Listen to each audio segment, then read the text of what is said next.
Buenas tardes. Vamos a iniciar la segunda semana de trabajo virtual en esta plataforma. Vamos a aclarar algunos aspectos que tienen que ver con la formación de grupos, ya que he recibido varias preguntas al respecto. Nosotros sugerimos el trabajo colaborativo entre sus pares. Sabemos que esto no siempre va a ser posible bajo esta modalidad y por lo tanto aclaramos que es flexible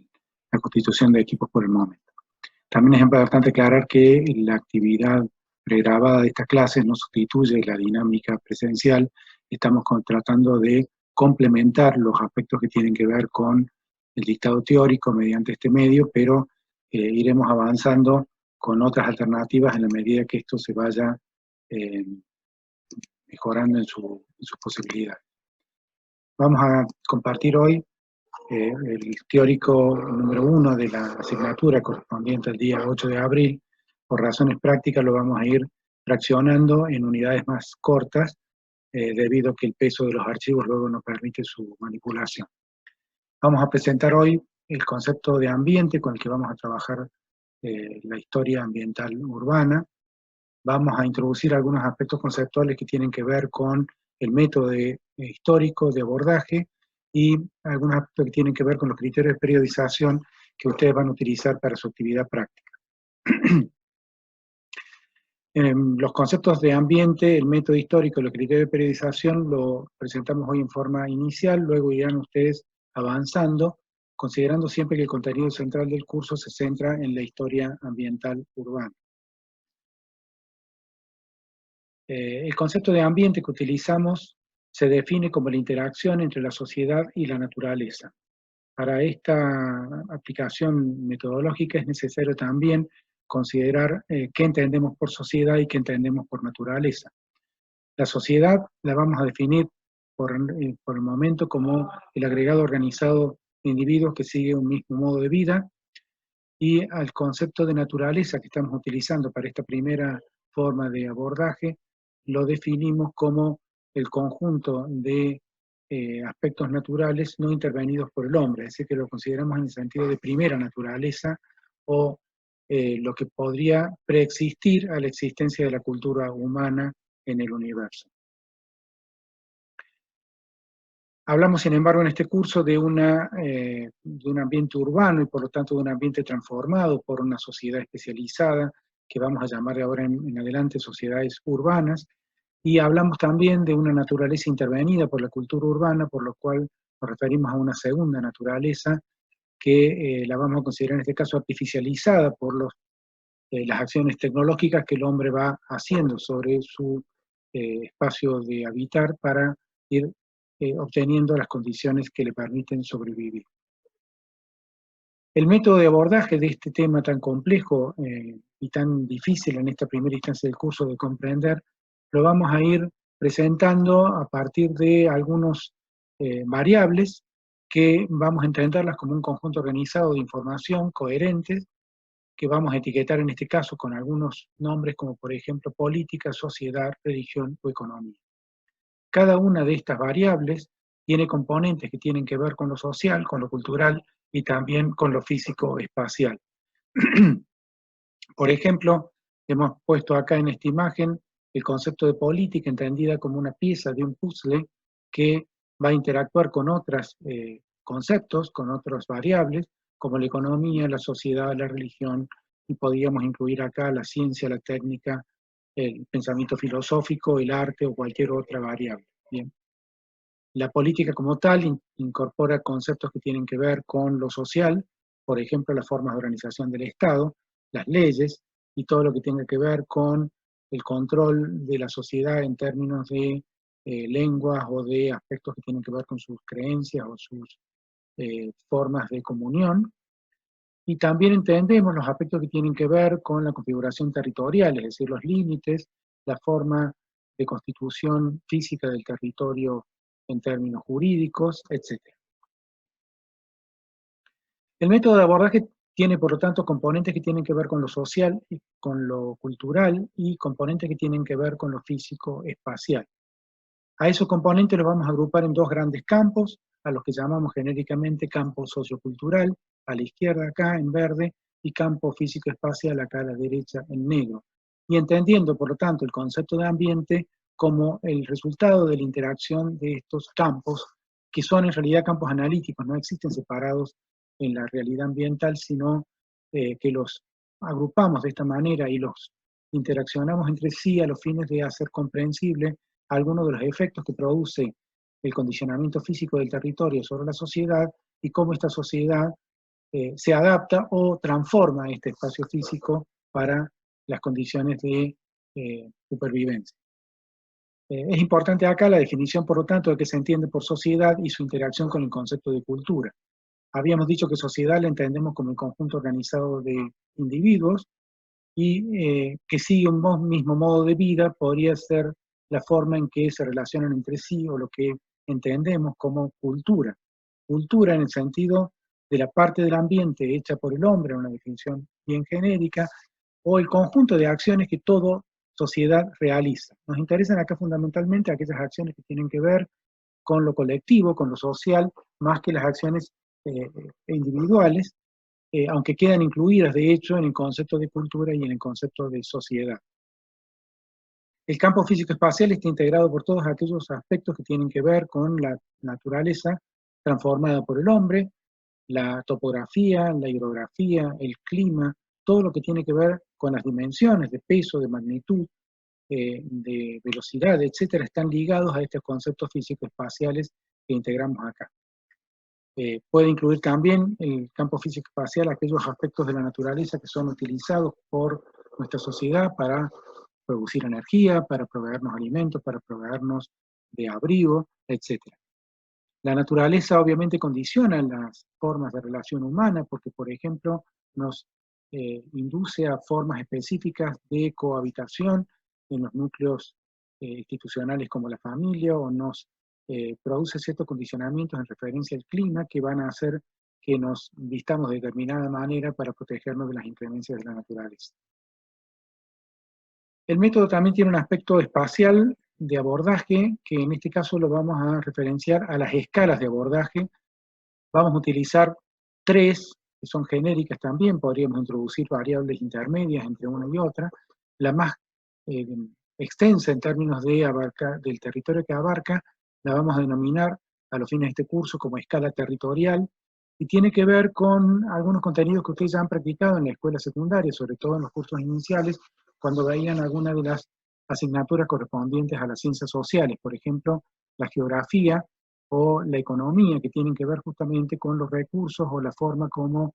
la sociedad se apropia del territorio para la extracción de sus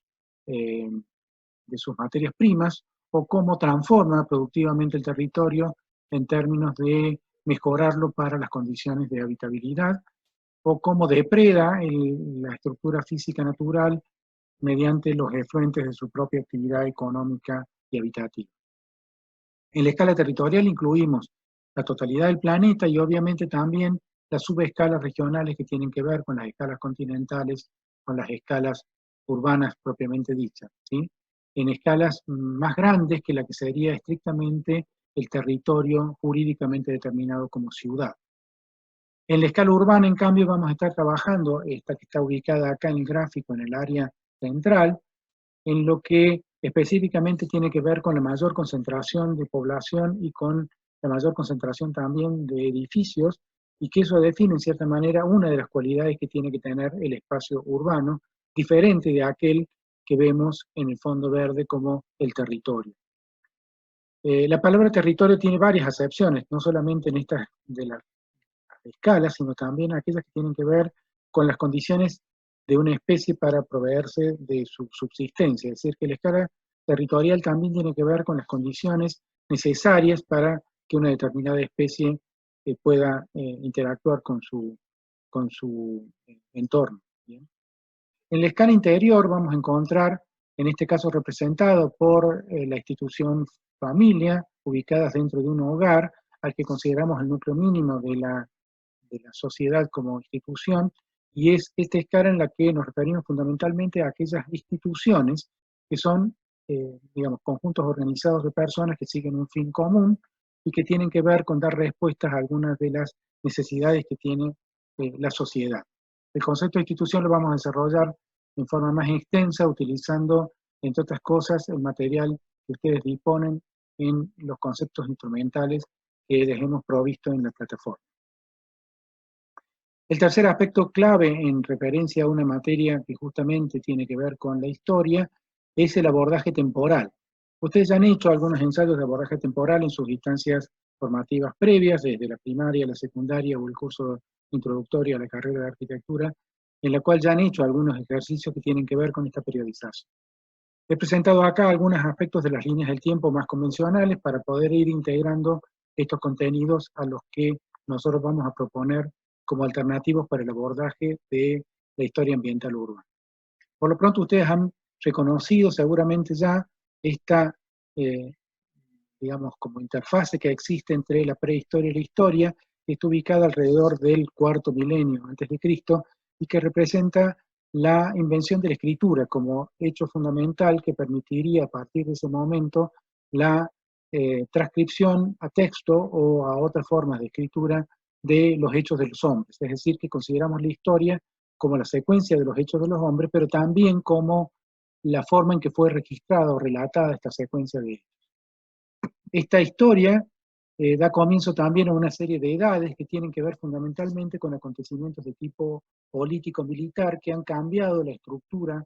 del territorio, la forma como se organiza el espacio y el tiempo en la totalidad del universo. Por ejemplo, la caída del Imperio Romano de Occidente en el siglo V después de Cristo implica una transición importante entre una forma de vida que estaba consolidada fundamentalmente por la cultura romana a otras formas de vida que tienen que ver con la interacción de esa cultura romana con las tribus bárbaras provenientes del norte o el este de Europa. Vamos a encontrar también una fecha clave en la caída del Imperio Romano de Oriente en el siglo XV después de Cristo, en la cual vemos por finalizado lo que los historiadores europeos llamaron la Edad Media, y dar comienzo a partir de este siglo XV a lo que se llamó la Revolución Tecnológica o la Revolución Copernicana, que dio lugar al inicio de la Edad Moderna. Edad Moderna que suele darse por finalizada en la mayoría de los textos que ustedes han utilizado en el secundario a partir de la Revolución Francesa, un hecho político que supone el cambio del régimen monárquico por un régimen republicano en el caso de Francia y que va a ser utilizada a nivel universal como hecho consumatorio de una serie de procesos que vienen gestándose en los siglos XVII y XVIII. Y por último, la edad contemporánea, que se iniciaría entonces a estos fines del siglo XVIII y que estaría vigente hasta hoy y que estaría tomando como temporalidades los siglos XIX y el siglo XX fundamentalmente y lo que va del siglo XXI. Este tipo de temporalidades puede, a su vez, contrastarse con otras que tienen que ver, por ejemplo, con el uso tecnológico que el hombre hace de su territorio. Esta periodización también convencional y que ustedes seguramente ya han escuchado nombrar en otras instancias formativas, habla de el uso que el hombre hace tecnológicamente de los materiales que la naturaleza le provee, por ejemplo la piedra o los metales. A partir de estos dos materiales aparece una gran división que habla de una edad de piedra y una edad de los metales, y que a su vez esa edad de piedra puede subdividirse en fracciones de tiempo que tienen que ver con la piedra antigua, la piedra media y la piedra nueva, refiriéndose fundamentalmente a los procesos de trabajo de esta piedra, ¿sí? Y hablamos entonces de un paleolítico, de un mesolítico y de un neolítico. A su vez, dentro del proceso paleolítico vamos a encontrar instancias más cercanas a nuestro tiempo, aproximadamente 30.000 años antes de Cristo, y vamos a encontrar periodos de transición, ese que llamamos mesolítico, entre el 10.000 y el 8.000 antes de Cristo aproximadamente. Estas cifras son siempre aproximadas porque dependen fundamentalmente de los hallazgos arqueológicos y de la forma como los antropólogos han interpretado estos hallazgos arqueológicos en relación a la cultura humana. También hacemos coincidir este periodo paleolítico superior con el desarrollo del hombre moderno en su forma contemporánea, evolutiva, que llamamos sapiens sapiens, y que es básicamente la forma actual en la cual el hombre interviene en la naturaleza. El periodo neolítico tiene a su vez una instancia intermedia de transición que tiene que ver también con la aparición de los primeros metales, fundamentalmente el cobre, que va a dar lugar a lo que se llamó en la edad de los metales la etapa del cobre, y con esa etapa también la aparición de las principales formas de cerámica y de textiles que van a caracterizar a las primeras formas de agrupación que nosotros vamos a estudiar, que son las aldeas, ¿sí? Estas aldeas estaban básicamente caracterizadas por la actividad sedentaria, basada en la agricultura y la ganadería, es decir, la cría de ganado, y que tiene que ver fundamentalmente con el asentamiento estable y permanente de un grupo humano que se va a organizar asignando algunos roles dentro de la estructura social. Y por lo tanto empezamos a hablar por primera vez de una primera forma de diferenciación social. En la Edad de Bronce vamos a estar encontrándonos acá con una serie de acontecimientos muy importantes en términos histórico-culturales, por ejemplo, la aparición de la escritura, pero también ciertas formas de organización del territorio, fundamentalmente ligado al control del regadío, del sistema para proveer de agua a los cultivos, lo cual supone también formas de organización social mucho más complejas y especializadas que tienen que ver con la aparición de un concepto clave que es el Estado. Este Estado es coincidente justamente con la aparición de las primeras ciudades y por lo tanto hablamos a partir de esta línea negra en este gráfico de una revolución urbana en términos de el comienzo de una nueva fase en esta secuencia temporal en la cual empezamos a hablar de civilizaciones, coincidiendo también con el proceso de registro histórico de los relatos. La forma de periodizar el tiempo, ya sea por acontecimientos políticos o por esta forma tecnológica de apropiación del territorio, no necesariamente dan cuenta de otros fenómenos que tienen que ver con la forma como el hombre ha ido transformando el espacio. Es por ello que algunos historiadores modernos, ya en el siglo XX, empezaron a conjeturar otras formas de dar cuenta histórica de esos procesos que ya no tienen que ver solamente con los acontecimientos, sino con largos periodos de tiempo en territorios mucho más amplios y que tenían que ver con esas duraciones muy largas que tienen que ver, por ejemplo, con la aparición de algunas religiones. El cristianismo tiene por lo menos ya 2020 años y con ello estamos hablando de un proceso de muy, muy larga duración que ha producido transformaciones geográficas significativas a lo largo de estos 20 siglos, ¿sí? También podemos hablar de un tiempo intermedio que tiene que ver con procesos temporales más cortos que estos que hacemos referencia adelante y que tienen que ver con procesos como por ejemplo las revoluciones tecnológicas o culturales que se dieron a partir del siglo XV y que impactaron fundamentalmente en el campo de las ciencias físicas, naturales y biológicas y que van a dar lugar, entre otras cosas, a todas las teorías científicas que se van a desarrollar durante el siglo XVII y XVIII y que dan lugar a la forma de pensamiento moderno. Y por último vamos a hablar de estas cortas duraciones que tienen que ver en este caso con los acontecimientos más específicos en el tiempo, como por ejemplo cuando hablamos de una revolución francesa como un hecho puntual, que en realidad no es una fecha determinada, sino probablemente un proceso de 20 a 30 años que ha ido condicionando la forma de apropiación política de un determinado país. A esta forma de periodización por procesos y no por acontecimientos le vamos a llamar, por lo tanto, procesos por largas, medias y cortas duraciones, que va a ser la forma como se organiza el contenido del curso según lo que explicamos en la sesión anterior. Es importante que lo vayamos comprendiendo de a poco. Es un cambio importante en la forma de interpretar la historia, ya que la mayoría de ustedes ha hecho sus primeros conocimientos en el campo de la historia a partir de las efemérides o de los acontecimientos ligados a personajes clave, por ejemplo, la vida de San Martín o la vida de Belgrano o de Sarmiento, en el caso de los próceres nacionales, y esa forma de periodizar está ligada siempre a las cortas duraciones o a los tiempos individuales de determinado personaje. Nosotros estamos proponiendo comenzar a comprender estos procesos como procesos de duraciones más largas con la complejidad que ello supone. Estas largas duraciones nosotros las hemos localizado dentro del programa de la asignatura que está asignado por plan de estudio, de manera que se corresponden con las unidades didácticas que nosotros vamos desarrollando a lo largo de este curso y que tienen que ver fundamentalmente con los acontecimientos que modifican sustancialmente el proceso ambiental. Por eso es que nosotros hacemos llegar la primera regulación desde la revolución agrícola que ubicamos al inicio de nuestro proceso hasta el siglo X u XI aproximadamente, de la Edad Media, para marcar ahí el inicio de una nueva etapa de urbanización que tiene que ver fundamentalmente con los procesos que se dieron en los siglos XII, XIII y XIV, que llamamos Baja Edad Media, y los procesos que corresponden a la Edad Moderna en los siglos XV, XVI, XVII y XVIII. Y por último, lo que llamamos tercera larga duración se refiere fundamentalmente a los acontecimientos ligados a los siglos XIX, XX y lo que va del XXI. A cada uno de estos procesos los hacemos corresponder con estos procesos intermedios o más largos de revoluciones urbanas, resurgimientos urbanos o revolución industrial, para darles alguna denominación.